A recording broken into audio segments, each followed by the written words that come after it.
Good morning everyone. आज हम physics class 11th का नेक्स्ट चैप्टर स्टार्ट करने जा रहे हैं, that is related two vectors.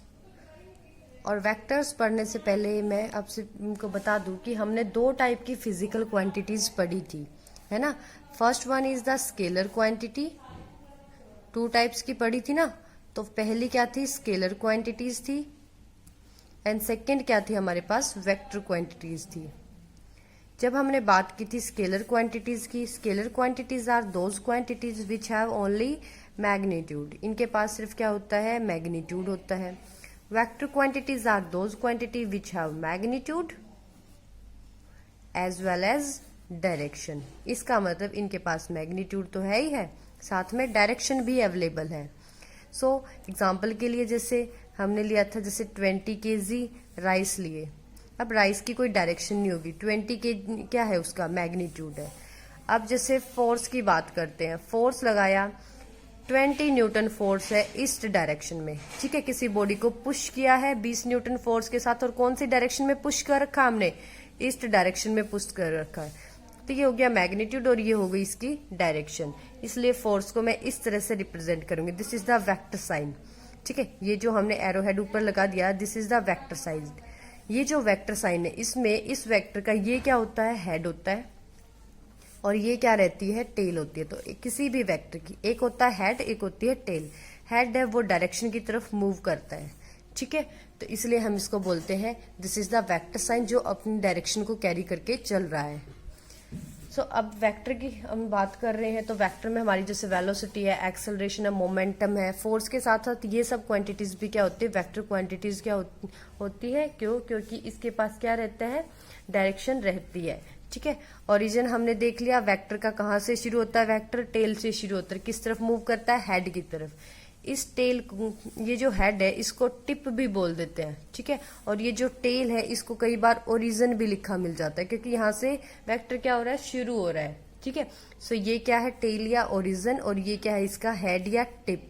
ये वेक्टर का क्या होता है, ओरिजिन होता है, यहाँ से वेक्टर स्टार्ट होता है, इसलिए इसका सेकेंड नेम ओरिजिन है। आई होप आपको यहाँ तक समझ आया होगा। अब हम बात करते हैं टाइप्स ऑफ वेक्टर की। किसकी बात कर रहे हैं हम, टाइप्स ऑफ वेक्टर की, कि कितने टाइप के वेक्टर होते हैं हमारे पास। सबसे पहली चीज आपने याद रखनी है, यूनिट वेक्टर। क्या है, यूनिट वेक्टर। अब देखिए नाम ही रिप्रेजेंट कर रहा है, unit in the sense one magnitude. किसी भी चीज का मैग्नीट्यूड 1 होता है, उसे हम क्या बोलते हैं, यूनिट वेक्टर, ठीक है। ये जो यूनिट वेक्टर है, इसलिए क्या होगा, जो किसी भी वेक्टर के अंदर as a direction vector use किया जाएगा। किस लिए यूज किया जाता है, डायरेक्शन को शो करने के लिए। जैसे कोई ये वेक्टर है ऐसे जा रहा है, ठीक है, कोई चीज ऐसे जा रही है, तो ये उसकी डायरेक्शन है। तो इसकी डायरेक्शन को रिप्रेजेंट करने के लिए मैंने ये ले लिया ए कैप, ये हो गया इसका यूनिट वेक्टर। कैप के थ्रू, ये जो ऊपर हमने कैप लगाई है ना, इस कैप के थ्रू, या इसको हैट बोल देते हैं, कैप या हैट, इसके थ्रू हम क्या करते हैं, इस यूनिट वेक्टर को रिप्रेजेंट करते हैं। ये सिर्फ किस लिए होता है, डायरेक्शन शो करने के लिए। डायरेक्शन शो करने के लिए क्या यूज किया जाता है, यूनिट वेक्टर। अब हमारे पास कोई वेक्टर है ए, सपोज कि ये जो गया हुआ है ये एक ए वेक्टर है। इस ए वेक्टर को अगर मैं निकालूं, तो ए वेक्टर किस वेक्टर मतलब प्रोडक्ट है किस किस का, मैग्नीट्यूड और डायरेक्शन, दोनों चीजों का कॉम्बिनेशन है। तो इसका मैग्नीट्यूड मैंने मान लिया ए है, और ये किस डायरेक्शन में चल रहा है, ए कैप डायरेक्शन में चल रहा है, ठीक है। और यही क्या हमारा यूनिट वेक्टर। तो यहाँ से ए कैप किसके इक्वल आ गया, इसको मैं उस तरफ ले जाऊं, डिवाइड हो जाएगा, ए वेक्टर अपॉन में ए वेक्टर का मैग्नीट्यूड, ठीक है। ये क्या निकल गया हमारे पास, यूनिट वेक्टर। सिर्फ याद रखना है, unit vector is just used for representing the direction.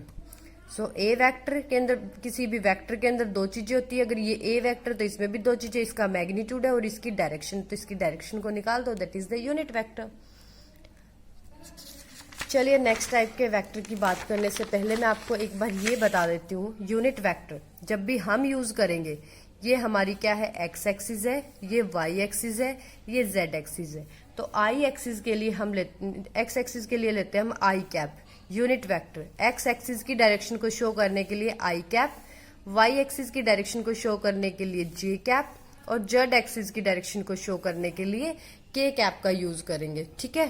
तो ये हमारे क्या है, एक प्रेफरेंस यूनिट वेक्टर है जो आई एक्स एक्सिस पे शो करेंगे, वाई एक्सिस पे, और ये शो करेगा जेड एक्सिस पे।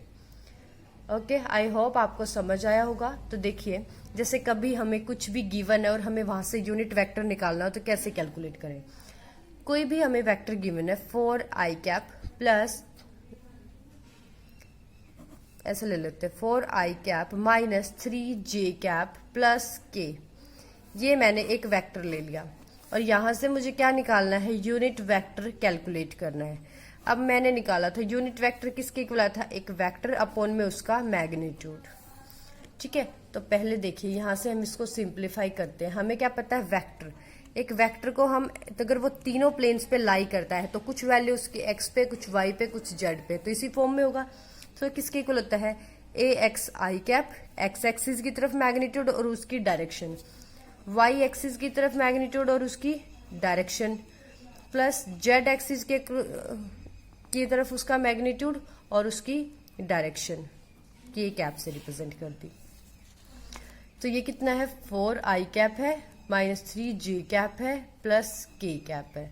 तो यहां से देखिए ए एक्स की वैल्यू कितनी आ गई, 4 आ गई, मतलब एक्स एक्सिस पे मैग्नीट्यूड है 4, वाई एक्सिस पे मैग्नीट्यूड कितना है, मीन्स 3 है, जेड एक्सिस पे मैग्नीट्यूड मीन्स कुछ नहीं है, तो इट मीन्स 1 है। यहाँ पे कुछ नहीं लिखा, मीन्स क्या आ गया, 1 आ गया है।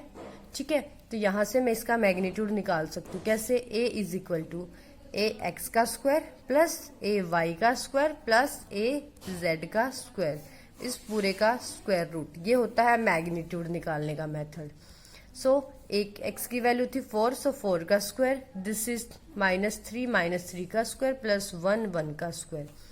4 का स्क्वायर हो गया 16, माइनस साइन हट जाएगा, इसका स्क्वायर हो गया 9, इसका स्क्वायर हो गया 1, and that is equal to 26, root 26, क्योंकि रूट है ना सब, तो रूट 26 क्या आ गया, ए का मैग्नीट्यूड।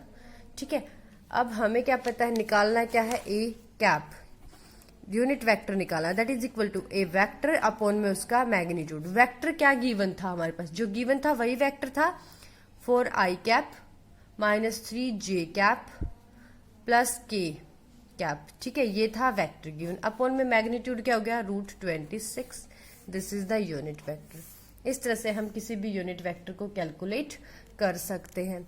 चलिए मूव करते हैं अपने सेकंड टाइप ऑफ वेक्टर की तरफ। सेकंड टाइप ऑफ वेक्टर है इक्वल वेक्टर,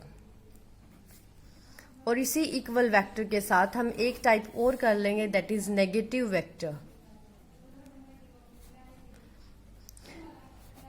देखिए नाम ही है इक्वल मैग्नीट्यूड। इक्वल मैग्नीट्यूड मतलब दो ही चीजें तो होती है वेक्टर के पास, एक मैग्नीट्यूड दूसरी डायरेक्शन। ठीक है, तो इक्वल ही तो दो वेक्टर है, उन दोनों का इक्वल मैग्नीट्यूड है, और इक्वल ही क्या है, सेम क्या है, उनकी डायरेक्शन है। इक्वल लिखना कुछ ठीक नहीं है, तो क्या होगा, सेम क्या है, उनकी डायरेक्शन है। जैसे ये एक वेक्टर ए है, इस तरफ जा रहा है, तो दूसरा वेक्टर भी यहीं से शुरू होके इसी तरफ जा रहा है, और इतनी अमाउंट का। बिल्कुल इक्वल तो है मैग्नीट्यूड और सेम है डायरेक्शन, तो ये क्या कहलाएंगे, इक्वल वेक्टर। ठीक है, सो ये वेक्टर ए और ये वेक्टर बी, हम यहां से कहेंगे A vector is equal to the B vector, और लिखेंगे कैसे, A vector equal to B vector. ठीक है, ये हो गया इक्वल वेक्टर। इससे जस्ट हल्का सा चेंज होके आता है हमारा नेगेटिव वेक्टर। नेगेटिव वेक्टर क्या कहता है, मैग्नीट्यूड तो सेम है, सेम तो रहेगा मैग्नीट्यूड, बट नेगेटिव साइन कब लगता है फिजिक्स में, जब दो चीजों की डायरेक्शन क्या होती है, ऑपोजिट होती है, तभी हम उसके साथ नेगेटिव साइन लगाते हैं। बट यहाँ पे डायरेक्शन क्या है उनकी, डिफरेंट है, डायरेक्शन सेम ना हो कि क्या है, डिफरेंट है। ठीक है, डिफरेंट डायरेक्शन है, तो जैसे देखिए ए वेक्टर इस तरफ था, उतनी ही वैल्यू का बी वेक्टर इस डायरेक्शन में है, सो ए वेक्टर इज इक्वल टू क्या हो जाएगा, माइनस बी वेक्टर, क्योंकि डायरेक्शन ऑपोजिट है, दैट्स माइनस साइन शो कि ए वेक्टर और बी वेक्टर की डायरेक्शन क्या है, ऑपोजिट है, तो ये होता है negative vector. The third one is को इनिशियल वेक्टर, और को इनिशियल वेक्टर के साथ साथ हम करेंगे को लीनियर वेक्टर। ठीक है, को इनिशियल वेक्टर क्या, देखो को इनिशियल, इनिशियल मतलब इनिशियल पॉइंट, ये वो वेक्टर हैं जिनका इनिशियल पॉइंट कॉमन है।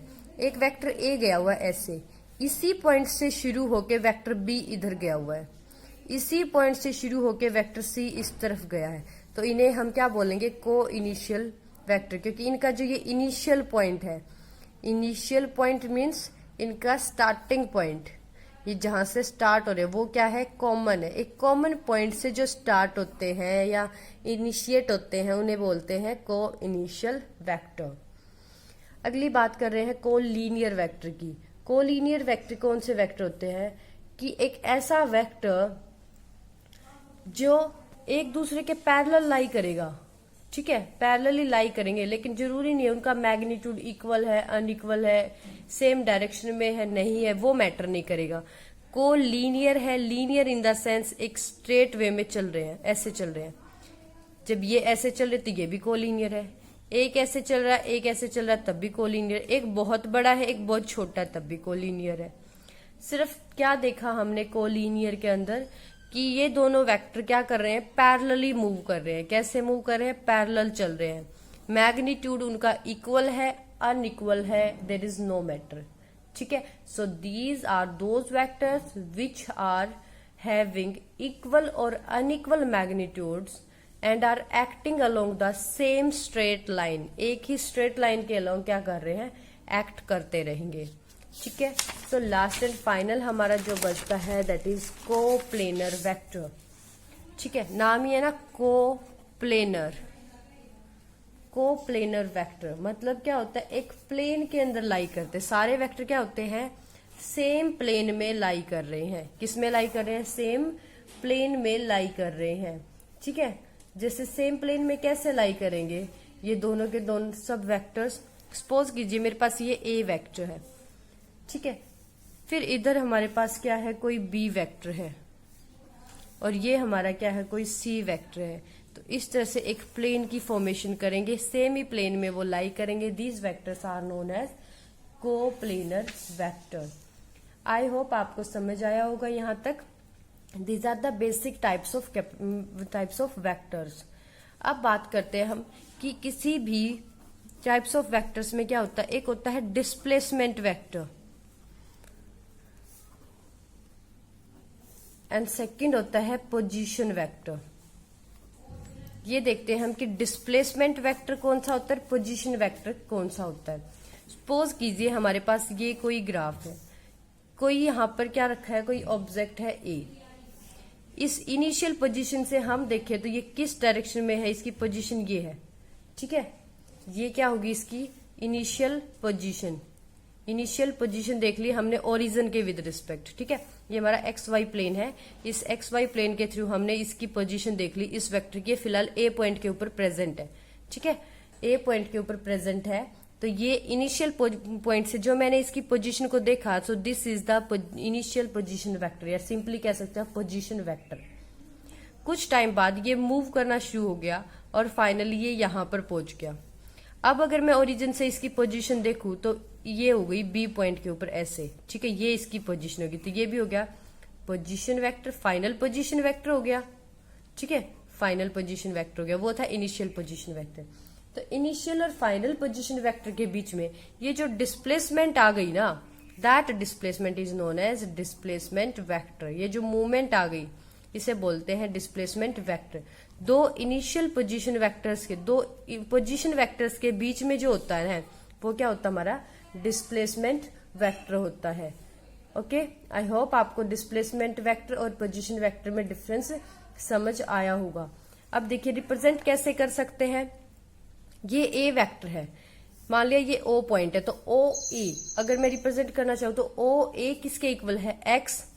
एक्स डायरेक्शन में डायरेक्शन क्या होती है, आई कैप। एक्स की तरफ मैग्नीट्यूड और उसके डायरेक्शन, प्लस वाई की तरफ इसका मैग्नीट्यूड इतना है, देखिए इस तरह से निकालेंगे ना, वाई की तरफ मैग्नीट्यूड, ये था एक्स की तरफ मैग्नीट्यूड एक्स और डायरेक्शन मान ली आई कैप। ये वाई की तरफ मैग्नीट्यूड और डायरेक्शन होती है जे कैप। सो ये क्या हो गया, वाई जे कैप। ये होगी ओ ए को रिप्रेजेंट कर सकते हैं हम, वेक्टर है तो इस तरह से शो करेंगे। सेकंड है इसका पोजीशन वेक्टर क्या है, ओ बी। अगर ओ बी वेक्टर को रिप्रेजेंट करना है तो कैसे रिप्रेजेंट करेंगे, बी वाले के लेके आते हैं। सपोज क्या एक्स डैश है और आई कैप क्या है, डायरेक्शन, तो x dash I cap plus इस तरफ क्या मैग्नीट्यूड है इसका, ये y है, और डायरेक्शन क्या होगी जे कैप, तो y डैश मान लेते हैं उसको, y डैश जे कैप। ये हो गए इस वेक्टर की बी पॉइंट के ऊपर इसकी पोजीशन। ठीक है, किसके विद रिस्पेक्ट देख रहे हैं, ओरिजिन के विद रिस्पेक्ट देख रहे हैं। अब हमें क्या निकालना है, डिस्प्लेसमेंट वेक्टर निकालना है। अब डिस्प्लेसमेंट वेक्टर क्या हमारा ए और बी के बीच में है। ठीक है, तो ए और बी के बीच में जो हमारा डिस्प्लेसमेंट वेक्टर है, A B vector, that is equal to क्या हो जाएगा, एक्स वाले में से एक्स वाले की को माइनस कर लो। देखो इन दोनों का डिफरेंस है ना, एक्स डायरेक्शन में क्या है, इन दोनों का डिफरेंस है, और वाई डायरेक्शन में क्या है, इन दोनों का डिफरेंस है। तो ये पोजीशन ही तो बता रहा है इसकी इनिशियल और फाइनल के बीच का जो डिफरेंस होगा वही तो हमारा क्या है, डिस्प्लेसमेंट वेक्टर है ना। तो एक्स वाले का डिफरेंस एंड वाई वाले का difference. So A B vector क्या हो गया, एक्स वाला फाइनल पोजीशन क्या है, एक्स डैश है, एक्स वाले की पहले पोजीशन थी x, final magnitude minus initial magnitude x direction में, ये शो कर दी इसकी डायरेक्शन वेक्टर, प्लस वाई का फाइनल मैग्नीट्यूड माइनस में इनिशियल मैग्नीट्यूड, और ये किस डायरेक्शन में है, जे कैप, इसकी डायरेक्शन को शो कर देगा। ये हमारा क्या हो गया, डिस्प्लेसमेंट वेक्टर निकल गया। इस तरह से हम डिस्प्लेसमेंट वेक्टर को कैलकुलेट कर सकते हैं।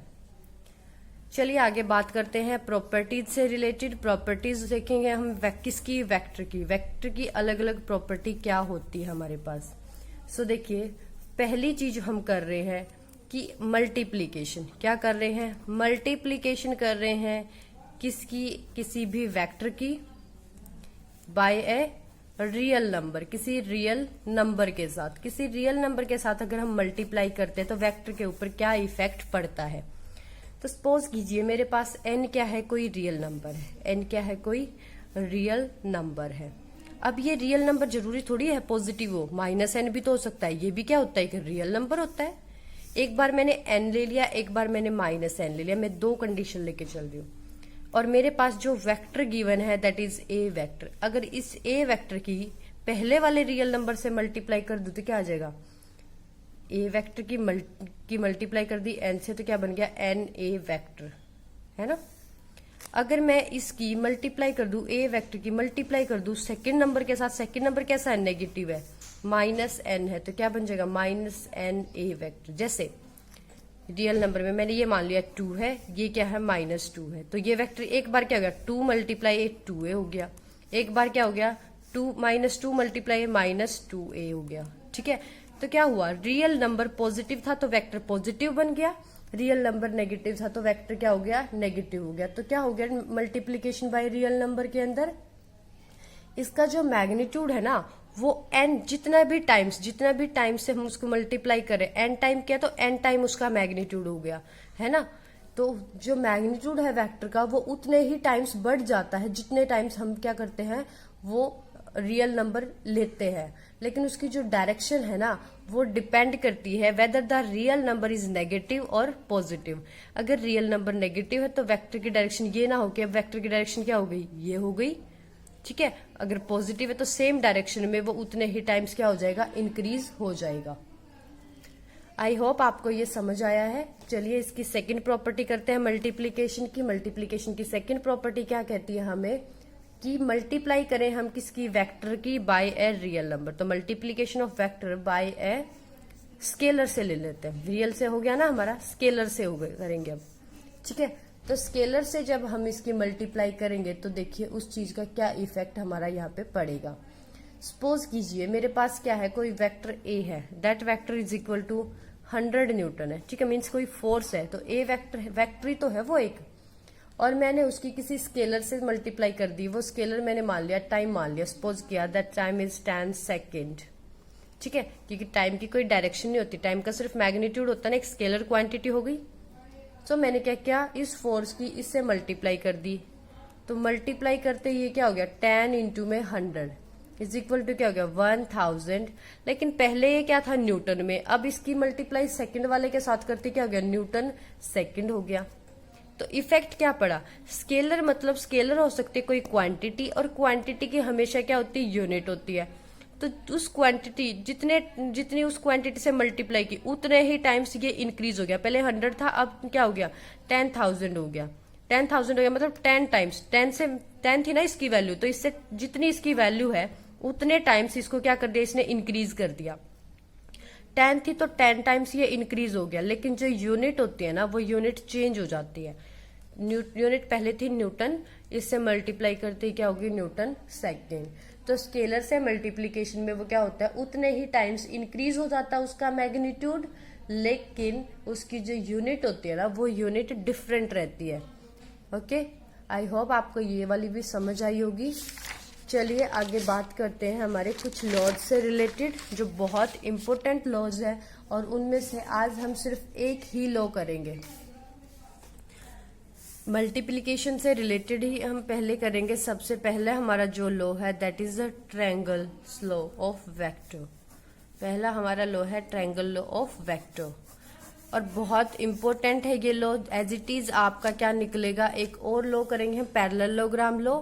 सेम तरीके से सोल्व होंगे। तो देखिए ट्रायंगल्स लॉ ऑफ वेक्टर क्या कहता है कि सपोज कीजिए आपके पास दो वेक्टर गिवन है, ये वेक्टर ए है और इस तरह से आपके पास कोई वेक्टर बी प्रेजेंट है। ठीक है, जरूरी नहीं ये ऐसे हैं, ये ऐसे भी हो सकते हैं।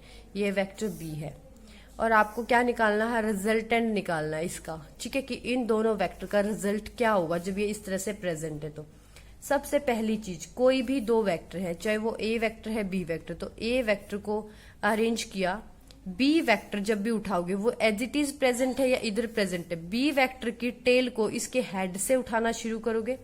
इसका हेड है तो उसकी यहां से क्या लेंगे, टेल, और उसको एज इट इज, ये इधर है तो ऐसे पैरेलली एडजस्ट कर दिया, इधर है तो एज इट इज ही रहेगा, और इस तरफ है तो उसको इस तरफ ले जाके बिल्कुल इसको पैरेलली ले जाके इसके हेड पे रख देंगे।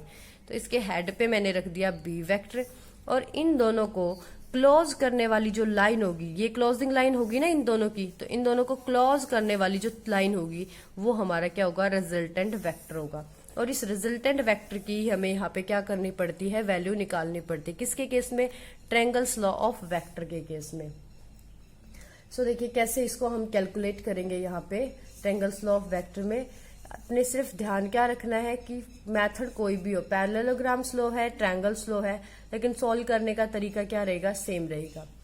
हमें पता चल गया ये ए वेक्टर है, ये बी वेक्टर है और ये रिजल्टेंट है। तो हमने करना है क्या, हमारे पास सिर्फ ट्रायंगल को सोल्व करने का सबसे सिंपल मेथड होता है कि हम क्या करें, पाइथागोरस अप्लाई करें। पाइथागोरस तभी अप्लाई कर पाते हैं जब ट्रायंगल हमारी क्या होती है, राइट एंगल ट्रायंगल होती है। इसको राइट एंगल बनाने के लिए मैंने इसको थोड़ा सा आगे बढ़ा दिया और यहां से एक परपेंडिकुलर इस पे डाल दिया। जो मैंने देखा कि ये वेक्टर आगे बढ़ाया है, इस वेक्टर और इस वेक्टर के बीच में एंगल क्या बन रहा है, थीटा। ये है theta is the angle between vector A and B. A और बी का बीच का एंगल हमने निकाल लिया थीटा। आई होप आपको यहां तक समझ आया होगा कि हम क्या लगाएंगे, पाइथागोरस लगाएंगे, क्योंकि वो हमारी एक नॉन थ्योरम है। और इस पाइथागोरस थ्योरम में हमने क्या चाहिए, जो ट्रायंगल चाहिए वो कैसे होनी चाहिए, राइट एंगल ट्रायंगल होनी चाहिए। ओके, ये हमने ड्रॉ कर लिया। उसके बाद हम एक एक ट्रायंगल कंसीडर करते चलेंगे। पहली जो हमने सपोज किया ये क्यू है, ये एन पॉइंट ले लिया, ये पी पॉइंट और ये ओ पॉइंट, ताकि आपको इजीली समझ आ जाए मैं कौन सी ट्रायंगल ले रही हूँ। तो मैं पहली ट्रायंगल ले रही हूँ क्यू एन पी। ये जो छोटी सी ट्रायंगल मैंने आगे बढ़ाने से बनाई है, ये ट्रायंगल मैं कंसीडर करती हूँ। तो in triangle Q N P, इस ट्रायंगल के अंदर क्या है हमारे पास, हम निकालेंगे एक बार कॉस थीटा की वैल्यू, एक बार निकालेंगे साइन थीटा की वैल्यू। सो देखिए पहले मैं निकाल रही हूँ कॉस थीटा। इस ट्रायंगल में कॉस थीटा किसके इक्वल हो जाएगा, base divide by hypotenuse. So base क्या है, पी एन है, हाइपोटेन्यूज क्या है, पी क्यू है। सो पी एन अपॉन में पी क्यू। पी एन को रखूंगी मैं as it is, divide by P Q किसके इक्वल है, देखिए पी क्यू बी वेक्टर के इक्वल है, तो डिवाइड बाय क्या हो गया, बी वेक्टर। यहां से मेरे पास इस पी एन की वैल्यू आ गई। P N is equal to क्या हो गया, इसको इस तरफ लेके जाऊं मल्टीप्लाई में हो जाएगा, बी वेक्टर कॉस थीटा के इक्वल आ गया। ठीक है, ये क्यों ले रहे हैं हम ये वाली छोटी ट्रायंगल, ताकि ये जो अननोन हमने बढ़ाए है ना, इनकी वैल्यूज हम फाइंड आउट कर सके। और इस ट्रायंगल के अंदर ये पैरामीटर मुझे पता है, ये हम निकालने जा रहे हैं। तो ये तभी निकलेगा ना पाइथागोरस से, तो जब ये जो अननोन पैरामीटर्स है इनकी वैल्यू पता हो। तो अननोन पैरामीटर्स को हम कैलकुलेट करने के लिए छोटी सी ट्रायंगल को कंसीडर कर रहे हैं, और छोटे से ट्रायंगल में एक बार कॉस थीटा निकाल लिया, तो अब एक बार क्या करेंगे, साइन थीटा निकालेंगे। And that sine theta is equal to perpendicular divide by hypotenuse. Perpendicular क्या है हमारे पास, क्यू एन है, डिवाइड बाय हाइपोटेन्यूज क्या है, बी वेक्टर है। तो यहां से निकल गई क्यू एन की वैल्यू। क्यू एन किसके इक्वल आ गया हमारे पास, बी वेक्टर साइन थीटा के इक्वल आ गया। ठीक है, साइन थीटा निकाला परपेंडिकुलर डिवाइड बाय हाइपोटेन्यूज से, तो बी वेक्टर साइन थीटा हमारे पास क्या निकल गया, ये निकल गया। अब दो अननोन थे इस ट्रायंगल में, ये वाला और ये वाला, दोनों निकल गए। एक ये छोटे से ट्रायंगल कंसिडर करते ही अब इस पूरी राइट एंगल ट्रायंगल को लेके हम रिजल्टेंट सोल्व करते हैं। सो देखिए, इस पूरी राइट एंगल ट्रायंगल में जो रिजल्टेंट आर है वो किसके इक्वल है, that R is equal to, Pythagoras क्या कहती है, हाइपोटेन्यूज किसके इक्वल होता है, बेस का सम प्लस परपेंडिकुलर का, है ना, सम। हाइपोटेन्यूज का square is equal to base का स्क्वायर प्लस में हाइपोटेन्यूज का स्क्वायर। अब हाइपोटेन्यूज क्या है, आर, आर का स्क्वायर इज इक्वल टू क्या हो गया, बेस का square, base is equal to ये वेक्टर प्लस ये जो बढ़ा हुआ पोर्शन है, तो ए वेक्टर प्लस में जो बढ़ा हुआ पोर्शन है पी एन, उसकी वैल्यू क्या निकली थी, B vector cos theta plus B vector cos theta, इसका स्क्वायर प्लस में क्या होता है परपेंडिकुलर, परपेंडिकुलर क्या है क्यू एन, और क्यू एन की वैल्यू हमने निकाली तो वो किसकी इक्वल आई है, बी वेक्टर साइन थीटा के इक्वल। तो यहाँ आ गया बी वेक्टर साइन थीटा का स्क्वायर, क्योंकि यही क्या कहते हैं हमारी पाइथागोरस। तो कैसे लिख सकते हैं हम इसको, आर का square is equal to A का square plus B cos theta का होल स्क्वायर। सॉरी, ए का भी हटा लू ना मैं, ए का स्क्वायर प्लस बी का स्क्वायर कॉस थीटा का स्क्वायर करूंगी मैं, तो A plus B cos theta का पूरे का स्क्वायर कर दिया, क्योंकि ट्रायंगल हमारी ऐसे बन रही थी ना। अब ये वाली ट्रायंगल ले ली, पहले ये ऐसे थी, है ना, इसको आगे बढ़ा के ये क्या निकला था हमारे पास, बी कॉस थीटा, ये चीज निकल गई हमारी बी साइन थीटा, ये था हमारा ए वेक्टर और ये था हमारा बी वेक्टर और ये था रिजल्टेंट। ठीक है, तो पाइथागोरस लगा रही हूं, आर का square is equal to base का स्क्वायर, बेस क्या है A plus B cos theta का square, A plus B cos theta का स्क्वायर प्लस में परपेंडिकुलर हो गया बी साइन थीटा का स्क्वायर। इस दर का स्क्वायर हटा दो तो इधर जाके क्या हो जाएगा, ये स्क्वायर रूट बन जाएगा। तो मैंने आर का स्क्वायर हटा दिया और उधर ले जाके उसको क्या बना दिया, स्क्वायर रूट बना दिया। अब अगर मैं इसको सेपरेट करूं तो कैसे कर सकती हूँ, देखिए यहाँ पे a plus B cos theta का स्क्वायर है, तो ये क्या हो जाएगा, सो यहाँ पे आ गया a प्लस बी का होल स्क्वायर लग गया। a प्लस बी का होल स्क्वायर क्या होता है, a का स्क्वायर प्लस में b का स्क्वायर प्लस 2ab, ये बन गया। नेक्स्ट क्या हमारे पास प्लस b साइन स्क्वायर है ना, साइन थीटा का होल स्क्वायर, तो ये क्या, इसको मैं क्या लिख सकती हूँ, b का स्क्वायर साइन का स्क्वायर थीटा। ठीक है, इस चीज को हम ऐसे लिख सकते हैं। यहां से देखिए a प्लस ए का स्क्वायर और ये लास्ट में क्या है 2ab cos थीटा, इनको तो रख लिया एक साथ। अब ये देखिए b square cos square theta, b square sine square theta, इन दोनों में से b स्क्वायर को बाहर ले लूं, अंदर क्या बच गया cos स्क्वायर थीटा प्लस में sine square theta, square root हमारा साथ में चलेगा इनके। तो यहां से cos square theta plus sine square theta किसके इक्वल हो जाता है, 1 के इक्वल हो जाता है, तो ये पूरा फैक्टर हो गया क्या 1। तो यहां से बचा क्या a का स्क्वायर प्लस b का square plus 2ab cos theta, इस पूरे का root, that is our resultant. ये निकल गया यहाँ पे रिजल्टेंट। ठीक है, रिजल्टेंट वेक्टर निकल गया। अब हमसे कोई ये पूछे कि रिजल्टेंट के बीच में और ए वेक्टर के बीच में, देखिए ये रिजल्टेंट है, ये ए वेक्टर है, इन दोनों के बीच में एंगल क्या बन रहा है, बीटा। ठीक है, तो इस एंगल को अगर हमें निकालना कि ये रिजल्टेंट की डायरेक्शन क्या है, ये एंगल क्या शो कर रहा है, रिजल्टेंट की डायरेक्शन को ही तो शो कर रहा है। ठीक है, और रिजल्टेंट की डायरेक्शन को हम कैसे निकालते हैं राइट एंगल ट्रायंगल के अंदर, that is equal to tan alpha. Beta माना है तो tan बीटा, अल्फा माने तो tan अल्फा, बीटा माने तो tan बीटा। अब tan बीटा इस पूरी ट्रायंगल के अंदर टेंजेंट किसके इक्वल होगा, टेंजेंट हो जाएगा हमारा किसके इक्वल, ये परपेंडिकुलर QN अपॉन में बेस के इक्वल, है ना। परपेंडिकुलर डिवाइड बाय क्या होता है, बेस होता है। परपेंडिकुलर क्या हमारा b साइन थीटा अपॉन में बेस क्या a प्लस में b cos थीटा, तो ये किसके इक्वल आ गया, b साइन थीटा अपॉन में a plus b cos theta, ये क्या निकल गया हमारे पास tan beta, and that tan beta show the direction of the resultant. तो ये रिजल्टेंट का हो गया मैग्नीट्यूड, ये रिजल्टेंट की होगी डायरेक्शन, क्योंकि रिजल्टेंट क्या है, resultant is a vector quantity. जब दो वेक्टर्स को हमने सिंप्लीफाई किया है तो क्या निकलेगा, एक वेक्टर क्वांटिटी तो आएगी। आई होप आपको ये लॉ समझ आया होगा। एक बार रिपीट करा देती हूँ, बहुत इंपॉर्टेंट लॉ है। ट्रायंगल्स लॉ है, मीन्स दो कोई भी वेक्टर इस तरह से रैंडमली प्रेजेंट, अगर वो इस तरफ प्रेजेंट है तो उसको उसके हेड पे अरेंज करो। एक वेक्टर का हेड दूसरे वेक्टर की टेल के साथ ही अटैच होता है। ओके, तो ये मेरे पास ए वेक्टर था, ये बी वेक्टर था। अगर ये एज इट इज ऐसे प्रेजेंट तो ये रिजल्टेंट है, अगर ये ऐसे प्रेजेंट तो इसको इधर अरेंज करेंगे फिर ऐसे रिजल्टेंट बनेगा। ठीक है, ये बन गया। हमें पता है हमारे पास एक नॉलेजेबल जो ट्रायंगल होती है that is a right angle triangle. तो ये मैंने एक राइट एंगल ट्रायंगल बनाने के लिए इसको आगे एक्सटेंड कर दिया। एक्सटेंड किया तो मुझे ए और बी वेक्टर के बीच में एंगल मिल गया दैट इज थीटा। और थीटा क्यों बनाया मैंने, क्योंकि थीटा से हमें ये पता चल गया कि बेस ये है, परपेंडिकुलर ये है, जहां पे एंगल बनता है ना वही बेस होता है। ठीक है, तो ये बेस है, ये परपेंडिकुलर है, ये हाइपोटेन्यूज है। इस ट्रायंगल में मैंने जो ये एक्सटेंशन किए इनकी वैल्यू नहीं पता, तो इनकी वैल्यू मैं निकालूंगी। पहले इसकी वैल्यू निकालूंगी, तो पहले एक बार cos थीटा निकाल लूंगी, एक बार sin थीटा निकालूंगी, इसकी वैल्यू भी निकल जाएगी, इसकी भी निकल जाएगी। उसके बाद रिजल्टेंट निकालूंगी बाय अप्लाइंग पाइथागोरस। पाइथागोरस ने कहा आर का square is equal to base का स्क्वायर प्लस परपेंडिकुलर का स्क्वायर। बेस इन दोनों का सम था, परपेंडिकुलर ये जो हमने निकाला वो एज इट इज पुट कर दो, यहां से निकल गया रिजल्टेंट। फिर ये निकालेंगे एंगल tan बीटा ताकि रिजल्टेंट की डायरेक्शन हमें मिले। तो tan बीटा क्या होगा इस ट्रायंगल के अंदर, इस ट्रायंगल के अंदर tan बीटा हो जाएगा किसके इक्वल, हमारे पास परपेंडिकुलर डिवाइड बाय बेस के इक्वल। आई होप आपको ये लो समझ में आएगा। अगर फिर भी कोई डाउट है तो आप कमेंट सेक्शन में लिख के बता सकते हैं। Thank you for watching this video.